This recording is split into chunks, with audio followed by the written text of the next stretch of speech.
Alors, merci d'avoir répondu présent. Les gens arrivent petit à petit. Et on est à notre 15e déjà rendez-vous de la Coréade sur le thème, cette fois-ci, de la dépendance aux applications. Nous avons le grand honneur d'accueillir le docteur Patrick Bendimerad, psychiatre addictologue, responsable du service addiction au centre hospitalier La Rochelle-Réau-Nice. Merci beaucoup d'avoir accepté notre invitation. Avant de lui laisser la parole, quelques rappels. Non, vous avez tous l'habitude sur ce webinaire. Deux parties, une partie théorique, une pause de 10 minutes et une autre partie question. Nous utiliserons donc le système webinaire. Pour ceux qui ne le savent pas, vos micros sont coupés par défaut. Vous ne pouvez pas intervenir oralement. Par contre, vous pouvez vous exprimer via le chat qui est symbolisé par la petite icône avec une bulle en bas. Là, si vous voyez, il y a déjà pas mal de gens qui sont en train de discuter. N'hésitez pas à poser vos questions au fur et à mesure. Mes collègues et moi-même ferons la synthèse lors de la deuxième partie, la partie questions. Et dans tous les cas, on a bien reçu vos questions avant au préalable. On va essayer de les synthétiser. Je pense que le docteur Bendimerad répondra via sa présentation à la plupart d'entre elles. Si ce n'est pas le cas, n'hésitez pas à poser les questions. On va par contre essayer d'en répondre au maximum, mais en fonction du temps, on n'est pas sûr de pouvoir tout y répondre. Pour information, ce rendez-vous est enregistré en vidéo. Il sera disponible sur le replay sur notre replay sur le site de la Coréade dès la semaine prochaine. Pendant la pause, important aussi, on aura une évaluation qui va apparaître, un petit sondage d'évaluation. Merci de prendre le temps d'y répondre. Il n'y a que 4 questions.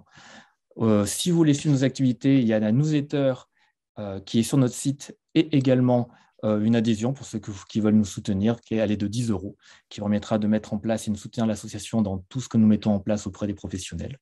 Et enfin, pour terminer, la prochaine formation, maintenant, ça sera en septembre, ça sera le 9 septembre, pour la journée mondiale de sensibilisation du syndrome d'acculation fétale. Ce sera le docteur Germano, qui est neuropédiatre et expert sur la question des SAF et TSAF, voilà, qui échangera avec nous pendant 1 heure. Voilà, je vais laisser la parole à Patrick Bendimerad. Patrick, c'est à vous. Merci beaucoup, André. Bon, bien, très heureux d'échanger avec vous pendant. Donc, je crois qu'on a 45 minutes environ d'exposé, Oui. puis après les questions. Hein, voilà. Si j'ai réponse à une partie des questions, ce qui n'est pas certain. Voilà. Donc, très heureux d'échanger avec vous. Alors, autour d'un thème que je travaille depuis assez longtemps, en fait. Hein, c'est la surexposition aux écrans et notamment, effectivement, aux applications, aux jeux, enfin, tout ce qui tourne autour des addictions comportementales en lien avec les écrans. Ce sont des choses qui m'intéressent depuis un certain nombre d'années. Donc, voilà. Et donc, moi, à titre d'exemple, entre guillemets, pour étayer la réflexion, j'ai pas mal travaillé depuis, je dirais même 2015, hein, sur ce jeu qui s'appelle Candy Crush, hein, que tout le monde connaît. Pourquoi ce jeu? Parce qu'il est emblématique un petit peu des applications du modèle, un petit peu des applications qu'on peut trouver sur les smartphones ou des jeux qu'on peut avoir sur Facebook. Voilà. Donc, je trouvais que c'était un bon support. Et puis aussi de parler d'addiction comportementale, d'addiction de surexposition aux écrans, d'addiction aux jeux. C'est un bon modèle pour aborder d'autres addictions ensuite, ultérieurement, sans que ce soit stigmatisant, puisque chacun d'entre nous passe un bon nombre de minutes ou d'heures sur le smartphone au quotidien. Donc, je pense que c'est aussi un bon support, un bon moyen d'évoquer les addictions. Donc, voilà. Et donc, de vulgariser un petit peu pour tout un chacun ce que l'on sait aujourd'hui sur, je dirais, un petit peu les bases neuroscientifiques, comment ça fonctionne, comment les éditeurs de jeux vidéo font pour nous hameçonner. Voilà, donc je trouve ça assez intéressant. Et alors, avant de débuter, je vais faire une petite aparté personnelle. Pourquoi je me suis intéressé à la surexposition aux écrans et notamment à ce jeu Candy Crush? Alors, je vais vous faire 2 confidences, hein, mais elles ne sont pas réellement intimes, mais quand même 2 confidences. La première, c'est moi, je jouais souvent à Candy Crush le soir au moment du pic, hein, dans les années 2014, 2015, 2016. Et je jouais souvent et bon, je bosse le soir sur mon PC. Et puis, un soir, je fais quelques petites séries de Candy Crush, et puis je me dis, tiens, bon, ça suffit, maintenant, tu as du boulot pour demain, donc je travaille un peu sur le PC. Et là, je me vois moi-même mettre la main sur mon écran, qui n'est pas tactile, hein, pour bouger mes icônes comme les éléments du jeu Candy Crush, et je me suis vraiment inquiété, moi qui me sentais puissant, à l'abri des dysfonctionnements neurobiologiques, eh bien, je me sentais puissant, et en fait, je me suis trouvé à avoir un petit trouble de la transition, hein, en fait, entre le jeu et puis le fait que j'ai mis mon doigt sur mon écran de PC pour bouger mes icônes, alors que bien sûr que non, mon PC, je travaille dessus avec une souris. Alors ça m'a troublé.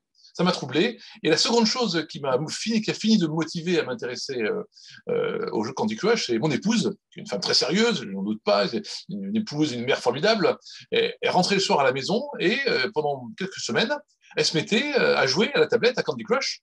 Alors qu'en temps normal, on s'occupe des enfants avec mon épouse, on a une vie de famille, voilà. Et je me suis dit, ben, voilà, mon épouse qui s'est pas laissée piéger par d'autres jeux, comment ça se fait qu'elle se soit faite hameçonner par ce jeu Candy Crush? Comment ça se fait que ses attraits attentionnels se sont fait attirer par ce jeu? Et du coup, c'est vraiment ce qui a fini de me motiver à travailler sur la surexposition et l'addiction, en tout cas notre relation potentiellement addictive avec ce jeu. Alors, j'ai fait un petit PowerPoint, bien sûr. Je vais partager mon écran avec vous. Hop là. Alors, hop là, ça devrait fonctionner. Est-ce que vous avez Voilà. bien activé le partage de son? Parce que tout à l'heure, vous avez dit que… Oui, c'est fait. C'est activé. Le son est activé. Ouais, Voilà. parfait. Allez.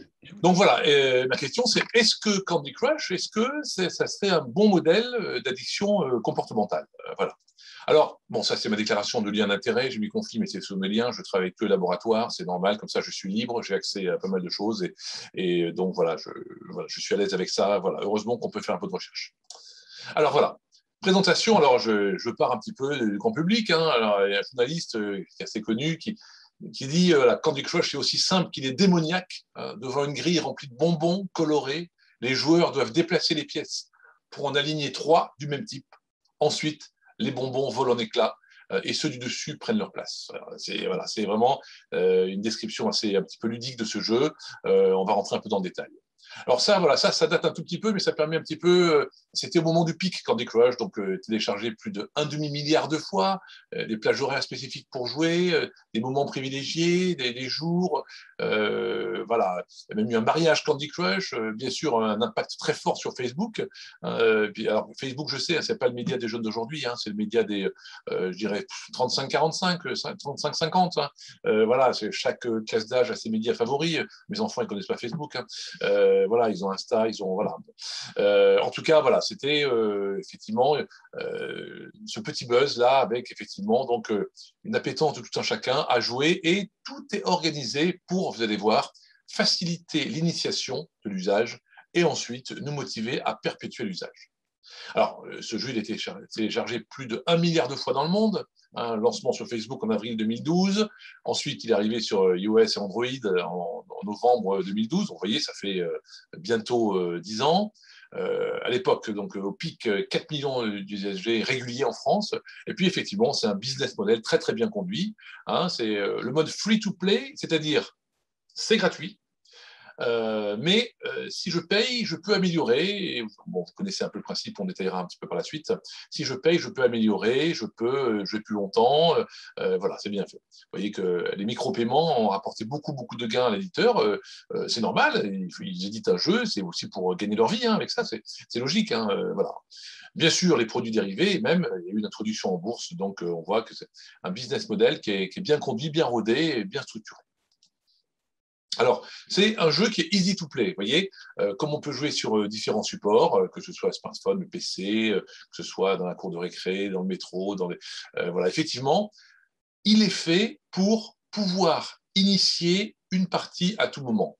Et d'ailleurs, vous avez pu voir que quand on joue à Candy Crush, eh bien, on peut commencer une partie, on reçoit un coup de fil, hop, on arrête, on interrompt la partie, on fait autre chose et on y retourne après.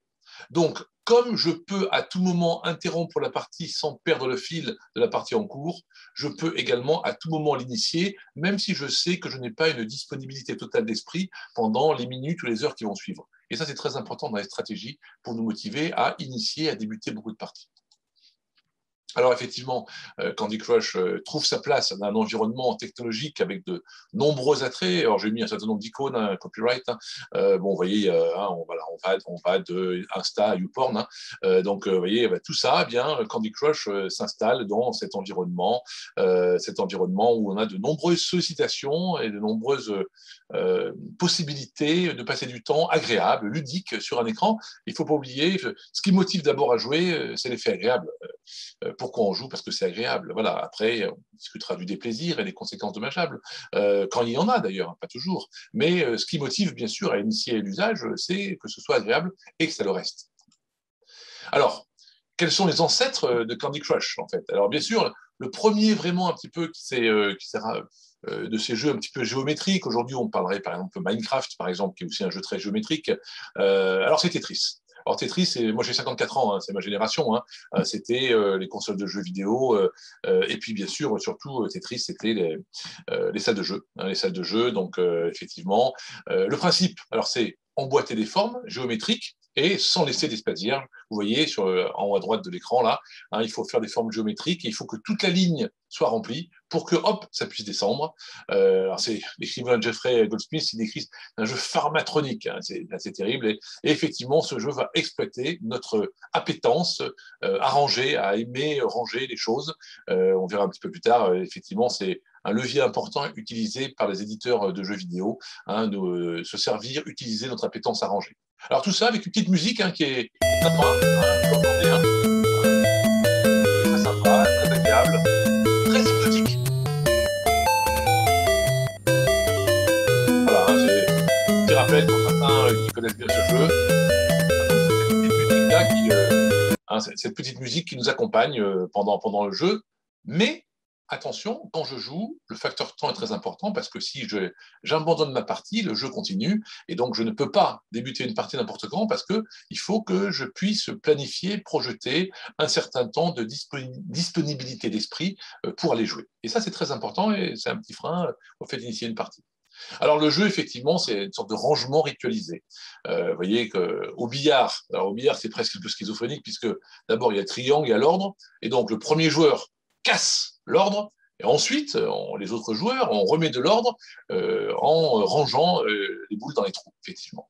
Alors le Tetris, c'est un petit peu différent, c'est le joueur range, et c'est l'ordinateur qui remet du bazar, hein, qui présente des formes voilà, pour remettre du bazar, et nous, comme on a cette appétence hein, à l'ordre, eh bien, donc on est très motivé, à essayer de remettre dans l'ordre. Alors, ce jeu, il a été fait au départ, Tetris, c'est un jeu, on appelle ça un thrill game, c'est-à-dire que c'est un jeu qui est fait pour que l'on progresse. C'est-à-dire, plus je joue, plus je vais progresser. La meilleure preuve, c'est que pour m'aider à élaborer une stratégie, le jeu, alors je reviens sur la diapo d'avant, me montre, vous voyez, en haut à droite, là, sur la petite image du jeu, je vois à gauche les formes géométriques qui vont arriver. Donc, je peux, alors c'est pas comme aux échecs où les grands joueurs anticipent 6-7 coups à l'avance, hein, mais je peux anticiper un ou deux coups à l'avance pour, vous voyez, là, je vois le petit vert, là, hop, je vais basculer un quart de tour moins pile sur deux, tac, il va se ranger à gauche, là, et après, je pourrais mettre la barre dessus. Donc, effectivement, le jeu est fait pour me permettre d'élaborer une stratégie, ce qui est pas mal. Et donc, bien sûr, je suis content, hein, et je vais élaborer une stratégie d'anticipation, et quand elle va être efficace, eh bien, il y a effectivement une valorisation narcissique, et le succès est valorisé, et c'est très important. Et alors, ce jeu, comme d'autres jeux, c'est très important, va utiliser certaines choses aussi pour nous motiver à rester un petit peu dans le jeu. Il va utiliser ce qu'on appelle l'effet Zeigarnik, hein, c'est-à-dire que les tâches inachevées restent dans notre mémoire. Alors, c'est quoi cet effet Zeigarnik? C'est le psychologue russe Bluma Zeigarnik, hein, dans les années 1900. Elle va dans une classe d'élèves niveau cours primaire, elle leur donne une vingtaine de tâches à accomplir en 1 à 2 heures. Elle leur dit, voilà, mais je vous donne ça, vous avez 1 heure ou 2 pour faire ça. Et puis, elle part. Je crois que c'était 1 heure. Puis elle revient au bout d'une demi-heure, elle dit, stop, stop, on arrête. Alors, ces jeux, c'était des empilements, vous voyez, association par couleur, par forme, etc. Elle dit, stop, on arrête. Et très bien. Et elle part. Les enfants rangent le jeu et elle part. 15 jours après, elle revient et elle dit, dites-moi les enfants, qu'est-ce que je vous ai demandé de faire comme jeu il y a 15 jours? Et en fait, les enfants se souvenaient des jeux dont ils n'avaient pas eu le temps d'accomplir totalement la tâche, alors que les jeux où ils avaient accompli la tâche jusqu'au bout étaient oubliés. Donc, c'est elle qui a inventé cet effet un petit peu de persistance mnésique hein, qui porte son nom, l'effet de Zeigarnik. Voilà. Et donc, dans les jeux, dans Tetris, comme dans Candy Crush, on a effectivement la création perpétuelle de nouvelles tâches à accomplir dans le jeu, notamment pour Candy Crush, hein, pour qu'en fait, on reste dans le, entre guillemets, Candyland, hein, même en dehors des jeux, pour que le jeu, l'idée du jeu tourne en toile de fond dans notre esprit et pour qu'on puisse de nouveau assez rapidement être motivé à initier une nouvelle partie dès qu'on aura un petit peu de disponibilité. Voilà, alors donc effectivement, nous on a l'organisation habituelle de notre esprit hein, autour de la poursuite d'objectifs, vous le savez, c'est la théorie de l'autodétermination, hein, donc puis une fois que c'est accompli, on passe aux objectifs suivants, et donc Tetris hein, va tout à fait exploiter ce plaisir de base, hein, lié à la loi de l'autodétermination, c'est-à-dire création d'une frustration, résolution de cette frustration par le jeu avec sentiment d'efficacité vécu par le joueur, et puis création d'une nouvelle situation de frustration, et puis à nouveau, on pose un petit quiz, entre guillemets, pour retrouver une solution. Voilà. Donc ça, c'est important aussi, ça va jouer sur vos pulsions profondes pour nous motiver à jouer. Alors, on se rapproche un peu de Candy Crush, on va parler de Bejeweled. Bejeweled, c'était un précurseur de Candy Crush, donc c'est ce qu'on appelle les jeux Match 3. Il est sorti en 2001, il s'appelait à l'époque Diamond Mine. Bref, ça, c'est pas le plus important. Voyez à droite de l'écran, alors c'était un graphisme basique, hein, et donc il fallait aligner, donc avec son doigt, en faisant glisser son doigt sur l'écran, il fallait aligner 3 formes identiques, et dans ce cas-là, hop, elles disparaissent, et ça redescend, les cases dures redescendent, etc. Donc c'est un jeu effectivement qui est très arcade, hein, il n'y a pas de plateau, hein, pas d'histoire, etc. C'est pas très très romancé. Un graphisme, vous avez vu, plutôt basique, mais il y a eu quelques études, j'avais regardé sur PubMed, ils avaient montré une efficacité pas déraisonnable pour aider à améliorer l'humeur, à abaisser le rythme cardiaque de repos et diminuer le stress, puisque effectivement, comme c'est très cognitif consommateur, ça peut être intéressant dans la dépression pour relancer un petit peu certains fonctionnements, ça peut être intéressant pour certains troubles anxieux pour se décentrer, voilà. Donc il y a eu des études un petit peu sur Bejeweled et c'était intéressant de voir que le jeu aussi peut avoir des applications thérapeutiques ou en tout cas utiles pour par exemple, vous savez, en EHPAD, les personnes âgées, on peut les faire jouer avec des stations de jeu un petit peu et on voit que ça aide à développer un peu la motricité, ça motive à faire des mouvements. Voilà, ça a été prouvé de nombreuses fois. Alors ça, c'est juste une petite diapo pour dire que voilà, si on classe les jeux, hein, on les classe des plus simples aux plus complexes et des jeux non sociaux aux jeux très sociaux. Hein, voilà. Donc effectivement, certains jeux, vous voyez, sont très très simples. Hein, sont Bejeweled qui est en bas à gauche, hein, par exemple, hein, c'est un peu une sorte de puzzle, c'est assez basique. Hein, il n'est pas très social. Hein, alors que Candy Crush, il n'est pas dessus Candy Crush. Hein, mais Candy Crush, lui, il va être effectivement assez simple, vous verrez. Hein, là, désolé, je vais tuer un mythe, mais il est assez simple en fait. Il y a une grosse part de hasard. Mais il est assez social parce que vous avez le smartphone, sur Facebook, vos copains. Ah ben lui, pourtant c'est un imbécile et il est avancé plus que moi, donc il faut quand même que je fasse au moins aussi bien que cet imbécile qui n'est pas très bon, que je fasse plus que lui, etc. Donc derrière ce petit côté de partage, il y a un esprit, il est fait pour instaurer un esprit de compétition. Et puis on voit effectivement, bien sûr, dans les jeux sociaux et compliqué, tous les jeux, tous les Massive Multiplayer Online Role-Playing Game, hein, bien sûr, donc WoW, etc., toute cette série de jeux. Voilà, c'est important aussi de pouvoir trier un petit peu les jeux. Voilà. Alors, les bases psychologiques hein, du jeu Candy Crush.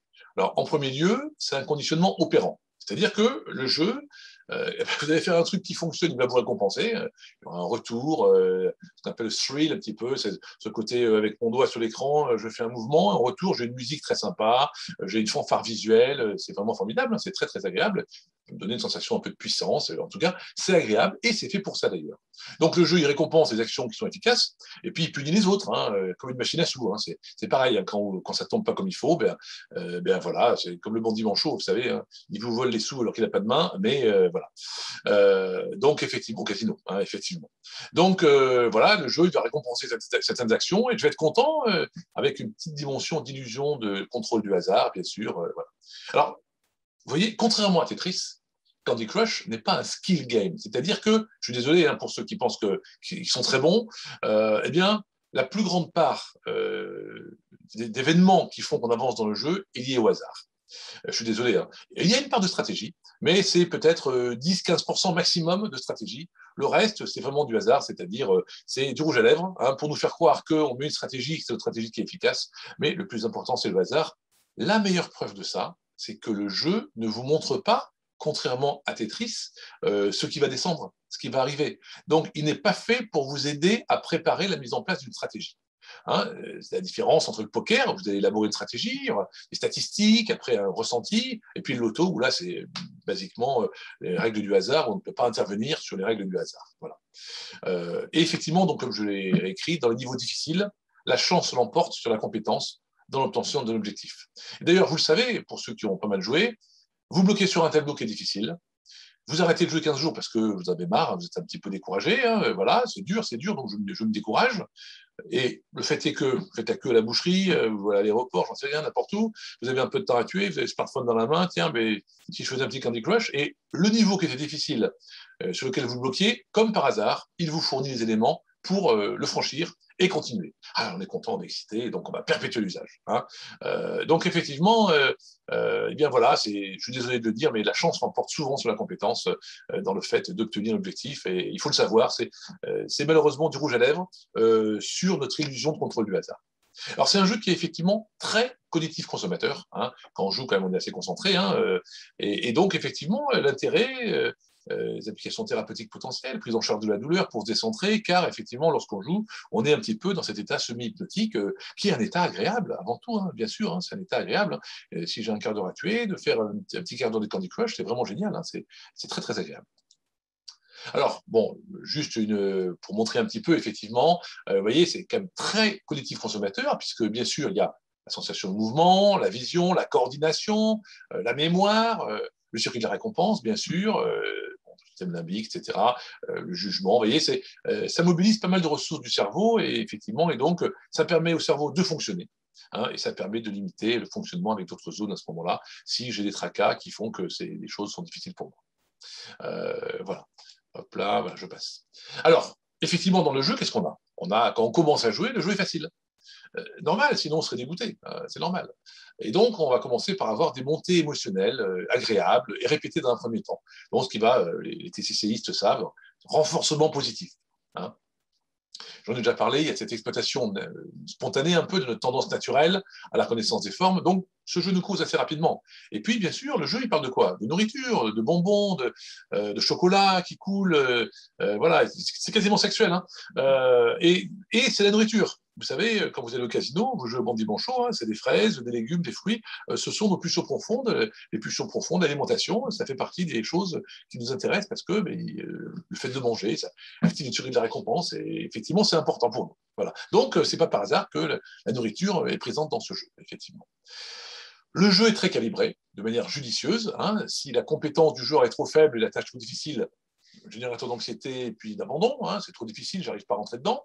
Puis c'est trop facile, bon, vraiment, ce jeu, il est facile, bon, je l'ennuie. Donc, le jeu se calibre au fur et à mesure en fonction de votre avancement. Je dirais, c'est pas du big data, mais il arrive à voir un petit peu votre profil.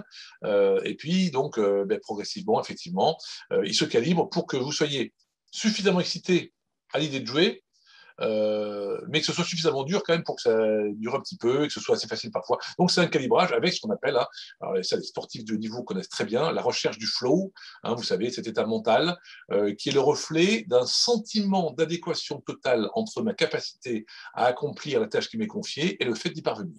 C'est le joueur de football, le pro au football, il va tirer le penalty et il sait qu'il va marquer. Il sait que le goal partira du bon côté, du mauvais côté. Oui, lapsus. Il sait que le goal partira du mauvais côté et donc et il sait qu'il va marquer.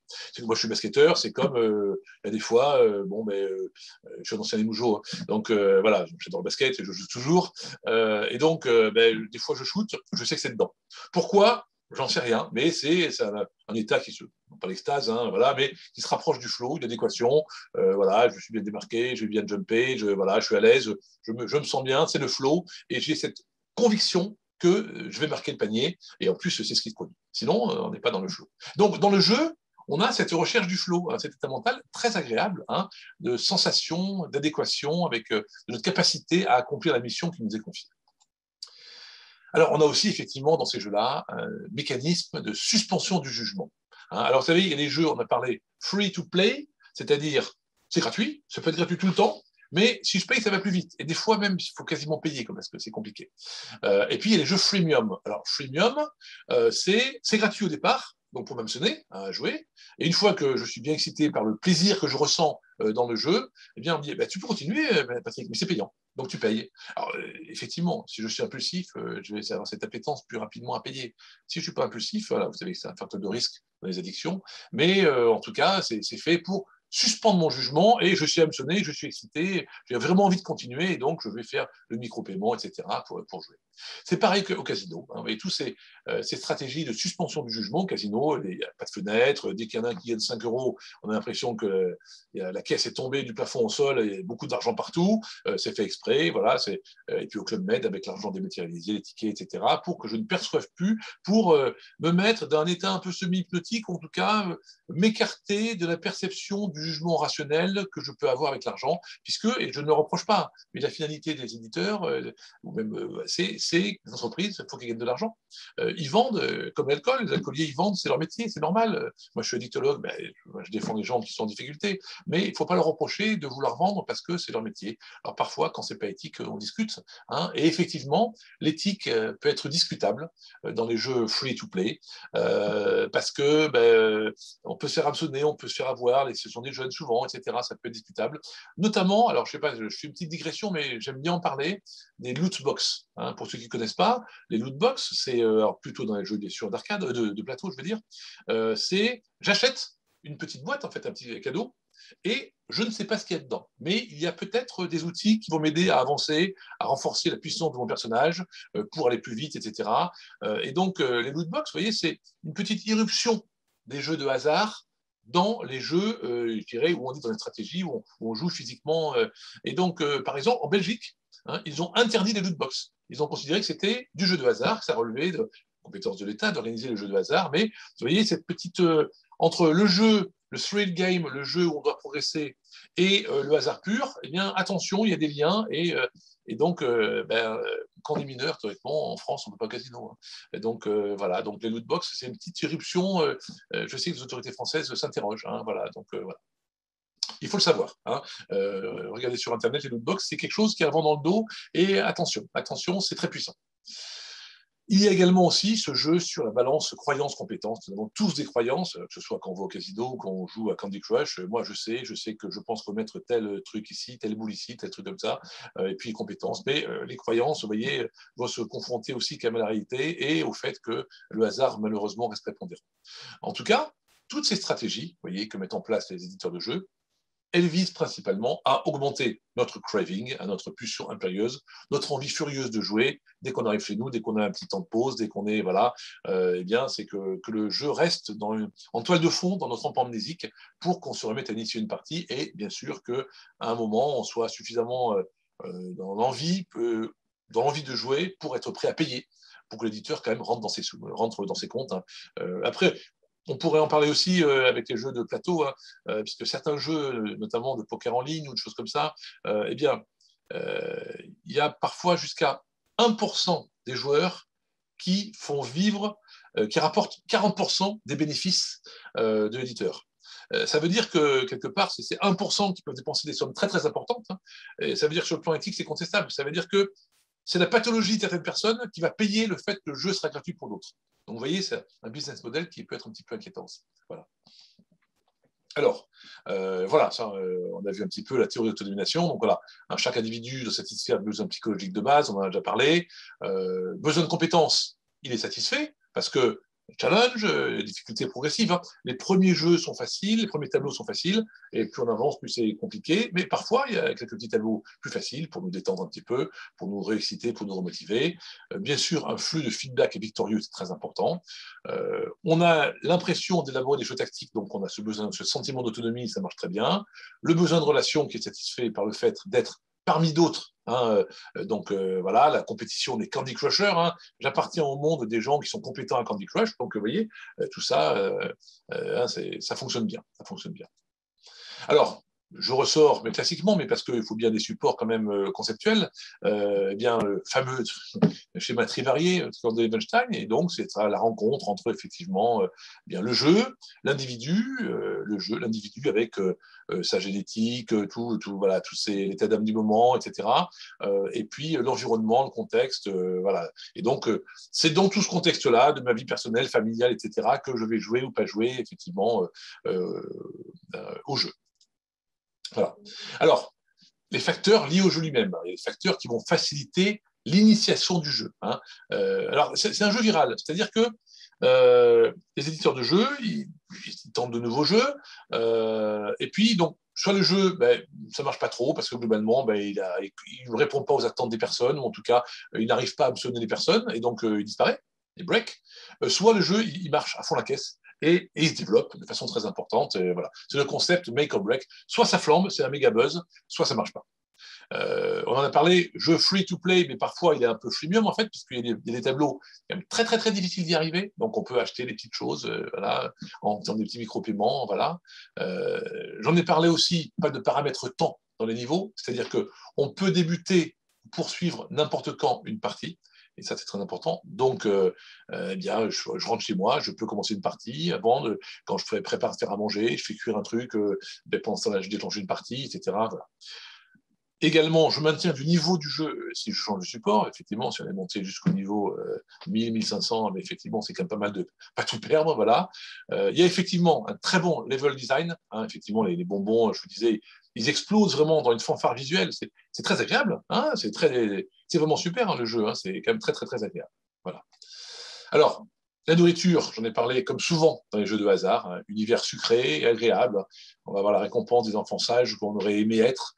Voilà, je laisserai les psychanalystes à la fin des suppositions. Là, c'est pas mon domaine, je suis plus en sciences, mais il y a peut-être des choses quand même, effectivement, c'est peut-être pas par hasard. Donc voilà, cette musique hypnotique dans Candy Crush, là,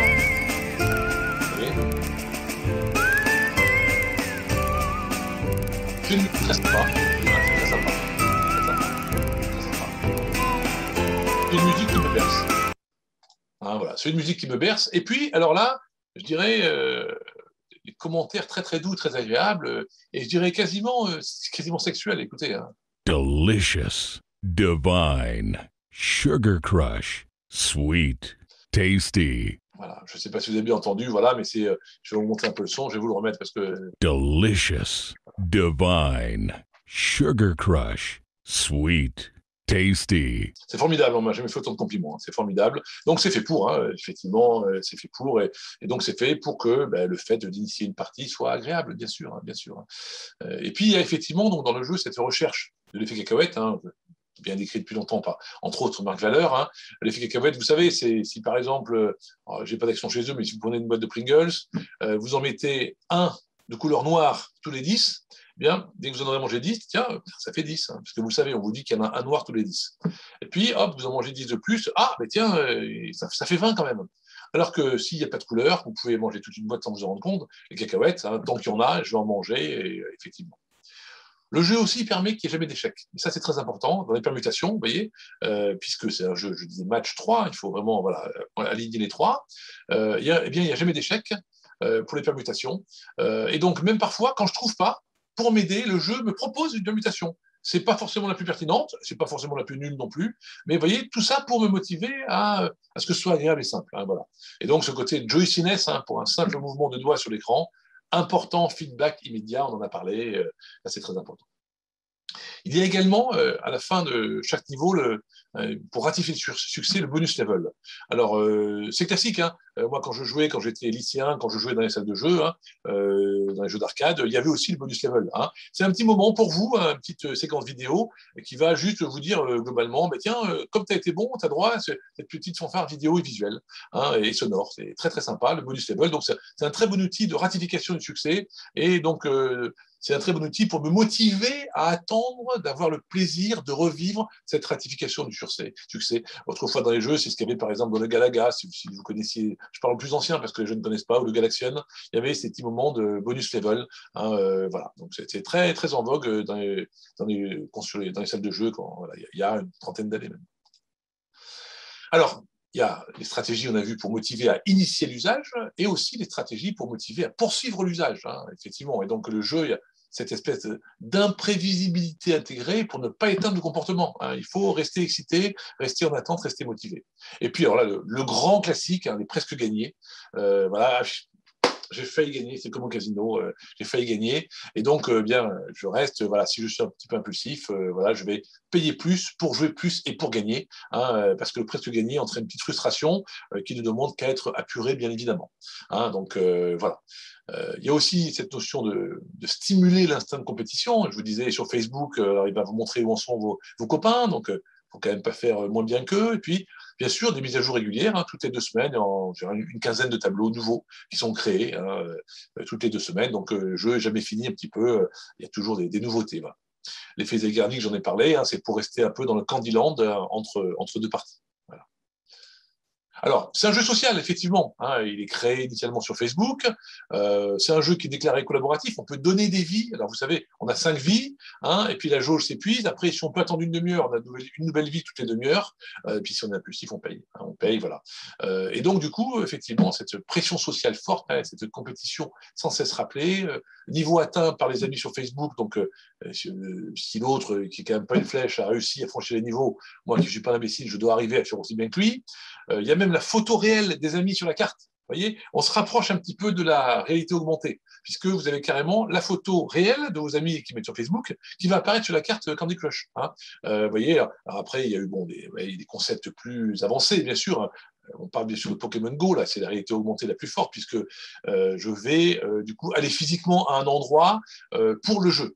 Donc là, vous voyez, c'est vraiment la réalité augmentée, en sachant que Pokémon Go, ce n'est que la suite d'un jeu qui s'appelait Ingress, hein, qui était en 2 mots, on s'inscrit en bleu ou en vert, et puis il faut que toute la carte soit de votre couleur. Et donc, moi, j'avais un copain comme ça en sortant d'hôpital, il faisait le tour de la ville de La Rochelle avec son bébé derrière là, pour en jouant sur Ingress, pour arriver à ce que tout soit bleu. Lui, il était bleu, et donc voilà. Et un copain, un confrère, un chirurgien, vous voyez. Bon, bref. Donc, on peut tous se faire piéger, vous voyez, à faire des choses, on dit, mais qu'est-ce que je fais? Mais c'est débile. Voilà. Mais c'est comme ça apporte un certain plaisir. Voilà. Alors, après, voilà, classer un petit peu les difficultés, classer, bon, il y a le DSM, moi je suis très DSM, section 3, Internet Gaming Disorder, hein, donc l'assaillance, la préoccupation du jeu sur Internet, le retrait, symptôme de sevrage dans le jeu en ligne retiré, la tolérance, le fait de dépenser des quantités croissantes de temps dans le jeu, refus de perte de contrôle, donc l'échappement en fait, hein, tentative infructueuse pour contrôler l'usage, la perte d'intérêt, c'est-à-dire que le rétrécissement de mon champ d'investissement hors du jeu. Hein, voilà, c'est un grand classique dans les addictions. On retrouve aussi tous les items de la CIM 10 et de la CIM 11 dans les addictions. Voilà. La poursuite de l'utilisation excessive malgré la connaissance de problèmes psychosociaux. Alors là, c'est un item que j'adore, c'est la déception de la famille et des thérapeutes en ce qui concerne la quantité de jeux sur Internet. Alors, si nous, soignants, on est découragés, c'est vraiment terrible. J'adore cet item. Je trouve vraiment qu'il nous renvoie un peu à nous-mêmes. Je trouve formidable. L'utilisation du jeu pour soulager une humeur négative, dysphorique plus ou moins, et puis la perte d'opportunités de travail, de relations à cause du temps. Donc, vous voyez, on est au-delà du temps volé, hein, qui est un des items principaux des conséquences dommageables du jeu sur Internet ou des jeux, voilà. Il y a aussi effectivement la perte d'autres opportunités, et donc l'appauvrissement de ma capacité peut-être à remplir pleinement ma vie, si tant est que je sois apte à juger qu'est-ce que c'est que remplir pleinement ma vie. C'est une question après presque éthique. Hein, voilà. Le modèle POGU, donc Problematic Online Game Use, hein, donc voilà. Donc là, ce modèle, donc avec l'euphorie, les problèmes de santé, les conflits, l'échec de la maîtrise de soi et la préférence des relations virtuelles. Voilà. Bon, je ne veux pas épiloguer sur les classifications parce que bon, je pense qu'aujourd'hui notre fil conducteur, c'est plutôt un peu de comprendre les mécanismes, de voir comment l'éditeur réfléchit, et puis après un petit peu qu'est-ce qu'on pourrait faire aussi. Voilà. Alors pourquoi les femmes? Hein, ça, c'est intéressant, sont autant addicts que les hommes quand on joue à Candy Crush. Alors, Mark Griffith, j'ai mis le lien, on a beaucoup travaillé sur ça. Eh bien, en fait, c'est pas un jeu qui est très testostérone. Hein, c'est pas un jeu, il faut tuer tout le monde, donc ça cause pas aux femmes, et ça s'entend d'ailleurs. Je fais attention à ce que je dis à l'époque de MeToo, hein, mais bon, des cerveaux, quand même, et des hormones qui fonctionnent pas pareil, donc la différence, c'est aussi une richesse. Hein, il faut, voilà, tant pour les hommes que pour les femmes. Et donc, effectivement, les 25-55 ans sont les plus fidèles au jeu. Il n'y a pas de personnage sexualisé, il n'y a pas à tuer ou à combattre, c'est un jeu moresh, c'est-à-dire appétissant, hein, comme le chocolat. Alors, je dis, je fais gaffe, mais c'est pas moi qui l'écris, c'est Mark Griffiths. Hein, ça peut s'adapter en souplesse à ce que font certaines femmes dans leur quotidien. Hein, je fais attention, je n'ai aucun propos qui soit vraiment, je suis prudent. Une petite comparaison entre Candy Crush et l'addiction à Candy Crush et l'alcool, eh bien, il y a des liens, vous voyez, parce que dans les addictions, vous savez bien, on n'est plus sur l'approche par produit, on est sur l'approche neuroscientifique, hein, voilà. Et donc, alors si on compare un petit peu, l'initiation est facile pour Candy Crush. 50 millions de Français ont déjà expérimenté l'alcool sur 68 millions. Il est connu de presque tous. Donc, le marketing des alcooliers est très efficace, hein, pour faciliter l'initiation de l'alcool. Hein, ils sont efficaces. Hein. Candy Crush et les jeux un petit peu en appli, c'est le symbole de l'adéquation avec son temps. Le vin est un produit culturel. l'usage est bien perçu socialement. Pour l'alcool, c'est pareil, troisième mi-temps, les tonus. Mais après, ceux qui vont mal, on les oublie. Voilà. L'alcool, comme les jeux, peut y avoir un fort craving. Et puis, ceux qui sont en difficulté, ils vont être stigmatisés. Ils seront valorisés quand ça marchera bien. Et puis, quand ça ira plus, ils seront stigmatisés, ils seront oubliés. Moi, je soigne pas mal d'anciens sportifs de haut niveau qui vont pas bien, voilà, qui vont pas bien, qui sont piégés par les addictions parce que, alors on peut discuter, parce que ce sont des high sensation seekers, ils ont plus ces sensations fortes de la victoire, du jeu, etc. Et après, ils vont le rechercher dans les produits. Enfin, bon, c'est un autre débat. Mais quand même, et après, ils sont souvent abandonnés. Voilà. Donc, vous voyez que les recettes, les règles, c'est un peu le même fonctionnement. Voilà. Alors, des effets bénéfiques, mais bien sûr, mais il y en a, les mêmes que dans d'autres jeux. La dextérité, renforcer certaines compétences cognitives. Je ne l'ai pas marqué ici, mais il y a ce qu'on appelle la simplexité, c'est-à-dire d'arriver devant une foultitude d'informations visuelles, auditives et cognitives sur le jeu à tracer une route à l'essentiel et élaborer une stratégie. Et ça, c'est pas mal quand on est adolescent. Apprendre aussi certaines émotions, l'échec, le fait d'être en groupe. Par exemple, si je joue à WoW, je vais faire des teams, donc je vais apprendre des stratégies de groupe, etc. League of Legends, pareil. Donc, c'est pas inintéressant. Voilà. Donc, je vais apprendre l'augmentation, le raisonnement, la mémoire, la perception, les apprentissages, bien sûr, le déplacement en 3D. Voilà. Et donc, ça peut avoir un effet bénéfique sur l'humeur et le stress. Ça peut être, on sait qu'on a pas mal de patients qui parfois sont en difficulté avec l'alcool quand ils rentrent de la maison, dans l'interface vie pro, vie perso, elles veulent marquer l'interface et ça peut être intéressant de faire une petite partie Candy Crush quand on sort du boulot pour se marquer un petit temps de pause avant de partir sur la vie familiale. Pourquoi pas? Ça permet aussi d'entretenir le fonctionnement et donc prévention des déclins cognitifs. On sait qu'il y a beaucoup de travaux en ce moment là, sur la prévention de la maladie d'Alzheimer. Voilà, il y a une étude très récente là, justement qui est le vrai intérêt de quelques petits jeux, quelques petites activités pour prévenir le déclin cognitif. Et puis bien sûr également la rééducation après un AVC. Donc il y a un intérêt au jeu, de mettre en route le cerveau, globalement c'est quand même toujours plutôt positif. Voilà. Alors est-ce que c'est un bon modèle? Est-ce que Candy Crush, c'est un bon modèle d'addiction comportementale? Alors, l'échantillon, il est pas mal, parce qu'il y a plus de 12% des humains qui ont initié l'usage, donc l'échantillon, il est pas mal. Quand on fait des fois 30, 40 cas, 50 cas, là, c'est pas mal quand même. Voilà. Il y a toutes les graduations du mode d'usage. Certains vont jouer puis vont arrêter, d'autres vont se faire piéger, vont passer beaucoup, beaucoup de temps, et certains même, il y a des lycéens qui ont redoublé à cause de ça. C'est terrible, mais c'est une vérité. Et puis d'autres que ça a détendu, ça a aidé. Voilà. Donc, voilà. Bonne application des standards d'évaluation de la dépendance ou des addictions, effectivement. Et ça pourrait être, alors là c'est une idée personnelle, ceux qui se font piéger par les jeux, ça peut être aussi ceux qui ont une petite vulnérabilité à l'embrasement du circuit de la récompense, et donc peut-être que c'est ceux-là qui sont peut-être plus piégés par le cannabis, voilà, donc il faut peut-être réfléchir à ceux qui sont en difficulté avec les jeux aussi, penser à des préventions ciblées sur d'autres addictions, ça peut ne pas être déraisonnable. Voilà.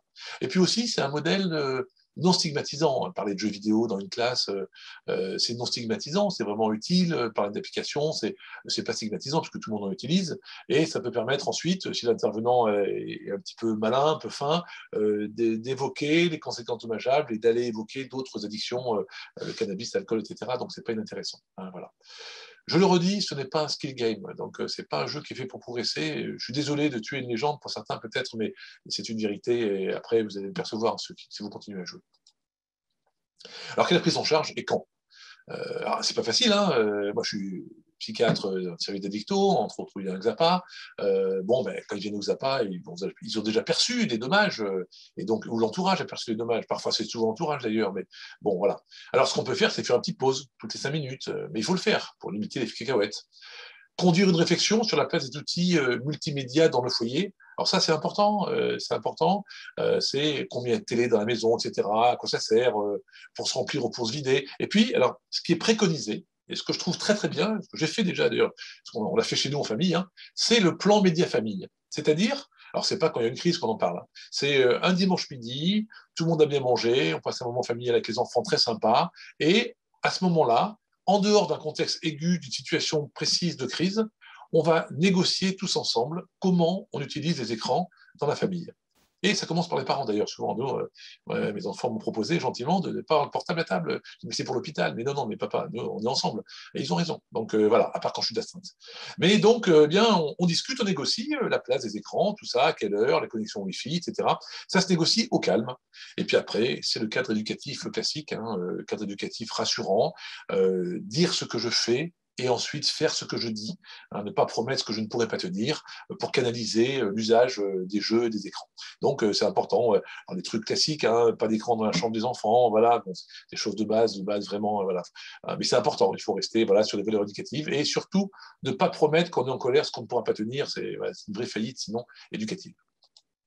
Alors, quelques éléments de conclusion, effectivement, avant que j'essaie de répondre à certaines de vos questions. D'abord, je vous l'ai dit, c'est un formidable business model, plus qu'un jeu élaboré. J'en suis désolé, mais c'est un jeu très sympa quand même. C'est très sympa de jouer. Voilà. Le principe est basique. Les dosages sont excessivement captifs. C'est fait pour ça, c'est normal. Je suis désolé, forte prépondérance du hasard dans la progression, même si 10-15% de part de stratégie, c'est vrai. Voilà. Bien sûr, c'est un buzz international et transgénérationnel. Ça, c'est vraiment les jeunes, les vieux, tout le monde a joué. Tout le monde connaît Candy Crush. Je crois qu'il n'y a pas une personne de notre entourage qui ne connaît pas Candy Crush. Peut-être les arrière-grand-mères, mais et encore. Voilà. Voilà, et ça permet effectivement une vraie réflexion sur l'illusion de contrôle, et donc sur cette impossibilité qu'on a à maîtriser le jeu, parce qu'il n'est pas prévu pour qu'on progresse. Et on voit quand même la capacité que le jeu a à prendre une place majeure dans notre écologie psychologique, avec usage, mésusage, et puis effectivement le fait de jouer avec notre craving, et donc qu'il s'impose à nous encore cette envie d'utiliser le jeu et de jouer. Voilà, je vous remercie pour votre attention. C'est 3/4 d'heure à peu près, on a tenu le timing d'exposer, entre guillemets, d'exposer de ma réflexion personnelle et puis les biblios que j'ai faites autour du jeu. Tous discutent, c'est une réflexion, c'est un travail de réflexion, tous discutent. Et je suis impatient d'avoir vos éclairages aussi personnels, témoignages et questions si j'ai la réponse. Voilà, je relaisse la parole à André pour diriger nos discussions. En tout cas, merci beaucoup pour ce très très bel exposé. Là, ce que vous propose, c'est 10 minutes de pause bien méritées. Là, histoire de déjà de vous reposer, puis là, le temps des questions. Alors, il y a quand même pas mal de questions déjà avant. Dans tous les cas, pour les personnes qui sont en ligne, n'hésitez pas dans le chat à nous mettre les différentes questions. On va les synthétiser, je ferai une synthèse. On passera en deuxième partie pour échanger parce que ça m'est passionnant. Il y a beaucoup de questions qui viennent, et je suppose, et on y fonce surtout pour échange. On n'a pas forcément de réponse sur tout, mais on aura au moins pas mal de réflexions à avoir. Merci. Allez, on fait une pause de 10 minutes. À tout de suite. À tout de suite. On va reprendre donc un peu les échanges. Beaucoup de questions. Il y a eu beaucoup de questions avant et questions aussi dans le chat. Alors, on va juste reprendre. C'est vrai qu'il y a peut-être des personnes qui on va dire, sont pas forcément sensibilisées aux addictions. Et le terme craving qu'on a beaucoup utilisé, on va peut-être revenir dessus avec peut-être cette question-là. Le craving, on va dire pour les substances comme l'alcool, la cocaïne, l'héroïne, et les addictions comportementales, par exemple, là on prend les jeux d'argent de hasard ou alors Candy Crush, est-ce que c'est le même craving? Alors, le craving, c'est pareil. En fait, ça vient de l'anglais, to crave. En anglais, le mot craving, to crave en anglais, mais en français, il n'y a pas de traduction, je dirais, il n'y a pas de mot spécifique pour définir. Alors, souvent, on le définit par envie impérieuse. C'est souvent ça. On remplace en français le mot craving par envie impérieuse. Donc, l'envie impérieuse de consommer, l'envie impérieuse d'aller jouer. Je crois que c'est ce qui résume un peu le mieux. Alors, on a tous, pour généraliser, on a tous un craving de base. Par exemple, il y en a, vous savez, à midi, il faut manger. À midi, il y en a, ils doivent aller manger. Puis il y en a d'autres, ils font un truc à midi. Ils disent ok, je fais ce que je fais là, puis j'irai manger à 13h. Donc on a tous, je dirais, un craving de base plus ou moins intense qui va interférer plus ou moins, qui va faire irruption plus ou moins forte dans notre champ de conscience et dans nos attraits attentionnels. Mais voilà, le craving, on peut vraiment, pour ceux qui ne sont pas habitués avec ce mot, on peut le traduire en français vraiment par envie impérieuse, besoin impérieux, besoin irrépressible de faire. Voilà. Et au passage, je fais une petite digression. J'en profite pour rappeler que le craving de l'envie de fumer une cigarette est quasiment aussi intense que celui pour prendre de la cocaïne. Il ne faut pas oublier ça. Je vous le dis, c'est une petite digression addictologique. La meilleure preuve, c'est pour ceux qui sont fumeurs, rappelez-vous ce que vous avez été prêt à faire pour trouver des cigarettes quand vous n'en avez plus. Ça vous montrera l'importance de votre craving. Voilà. Ça fait partie des jeux, on va dire, des jeux de mauvais goût de cacher le briquet à un fumeur, par exemple aussi. Voilà. La question peut-être, alors on va prendre dans l'ordre un peu là-dessus. Alors c'est vrai qu'on a le joueur, on a la question de l'accompagnement des parents de la famille, la compréhension du processus. Première question, déjà, quand on dit dépendance, on pense peut-être syndrome de manque ou alors des impacts soit physiques, soit sociaux. Est-ce qu'on a réellement la même chose avec Candy Crush ou d'un point de vue général tous les smartphones? Alors, c'est vrai que André, tu as raison, c'est une question importante. En fait, euh, alors, autrefois, on parlait de dépendance, vous savez, et puis maintenant, on ne dit plus dépendance parce qu'il y a cette notion de seuil, et dans la dépendance, il y a tu es dépendant, tu ne l'es pas. Et qui suis-je, moi, pour dire que toi, tu es dépendant ou toi, tu ne l'es pas? En plus que dans la trajectoire des personnes, on peut être à un moment de vie dépendant à l'alcool, par exemple, à un moment où c'est difficile, et puis après, ne plus être dépendant du tout et retrouver un usage récréatif. Donc, c'était autrefois ce qu'on appelait l'approche catégorielle. Il y a des catégories, tu es dépendant, tu ne l'es pas. Et aujourd'hui, il y a l'approche dimensionnelle. C'est une dimension du trouble, trouble de l'usage. Alors là, on peut tout mettre, hein, de l'alcool, du cannabis, du tabac, des écrans, de tout ce qu'on veut. Pour ce qui est de parler d'addiction aux écrans, alors il faut être très prudent. Les spécialistes vraiment des écrans, des relations entre les humains et les écrans, ils n'aiment pas le mot addiction aux écrans, ils aiment bien qu'on parle de surexposition aux écrans. Et ça, c'est important. Parce qu'effectivement, on est tous exposés aux écrans. Moi-même, je travaille devant un écran toute la journée. Donc, est-ce que je suis addict? Voilà, il faut faire attention, je le dis toujours, à l'approche morale. Par exemple, vous allez voir un philatéliste qui va passer 8 heures à regarder les petits traits sur le timbre et ce qu'il y a dessus, voir comment il timbre. Il peut passer 8 heures par jour, on va dire, c'est formidable, c'est un passionné. Et votre enfant, il va jouer 3 heures l'après-midi à Minecraft, on va dire, il est addict à Minecraft, aux écrans. Donc, c'est faux. Voilà, donc effectivement, on aime bien parler de surexposition. Et alors, ma vision personnelle, mais qui est quand même un peu consensuelle, c'est par rapport aux écrans, une des difficultés majeures, c'est le temps volé.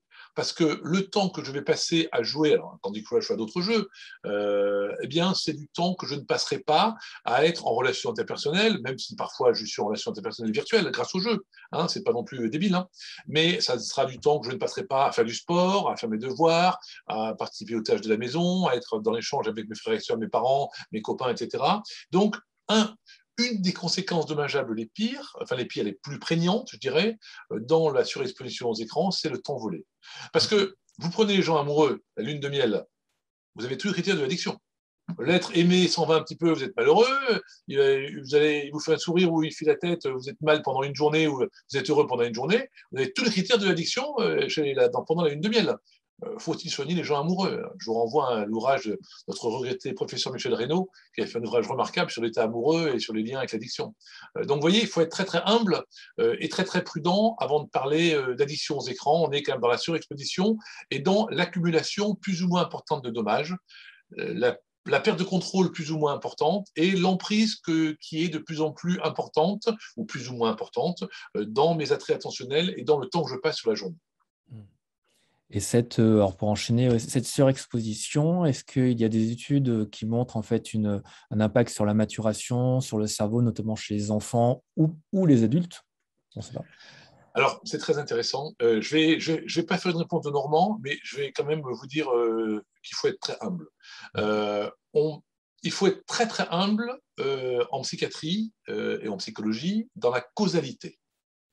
De dire ça va donner ça, il faut être très, très humble. Il y a très souvent des co-occurrences. Donc, en même temps, un gamin qui va passer beaucoup de temps devant les écrans, qui sera un peu en difficulté à l'école, qui sera irritable à la maison, voilà, il y a une co-occurrence. Mais la causalité, paradoxalement, elle n'est que très rarement montrée. Et même pour tout vous dire, je vais être un peu provocateur, il y a eu par exemple des études sur des enfants et à qui on a fait utiliser des logiciels d'aide à l'écriture, donc sur écran.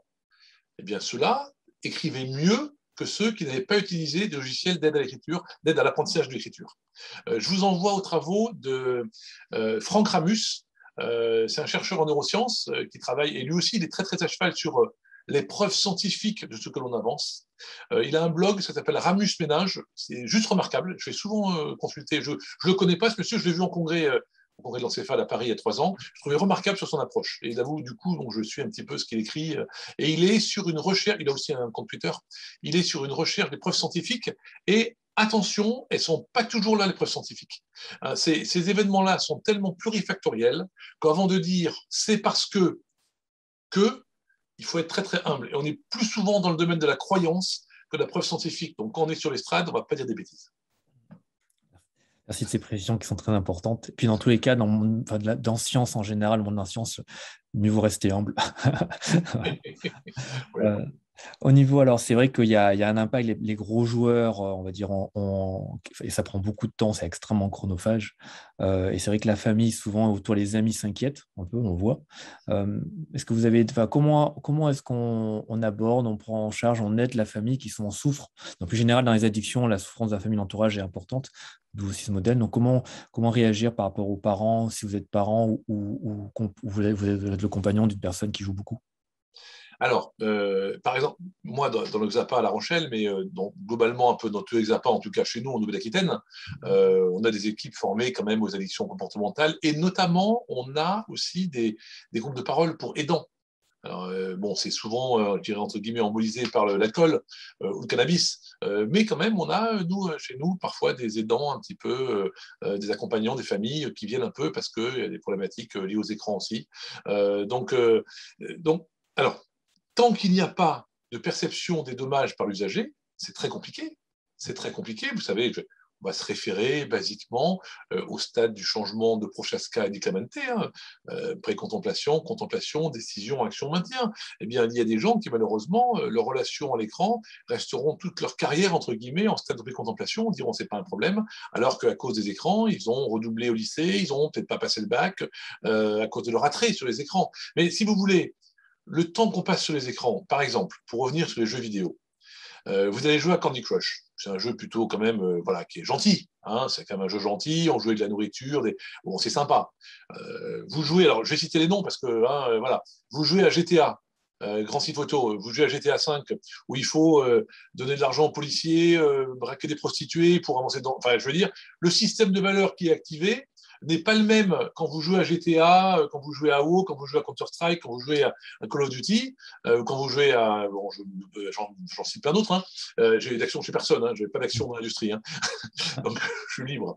Je suis un homme libre pour ça. Donc, voilà. Et ben, le système de valeur, ça peut être un système de valeur transgressive où il faut frapper pour gagner. Plus tu frappes, plus tu avances, alors que ce n'est pas du tout le même système de valeur qui est activé quand vous jouez à Candy Crush.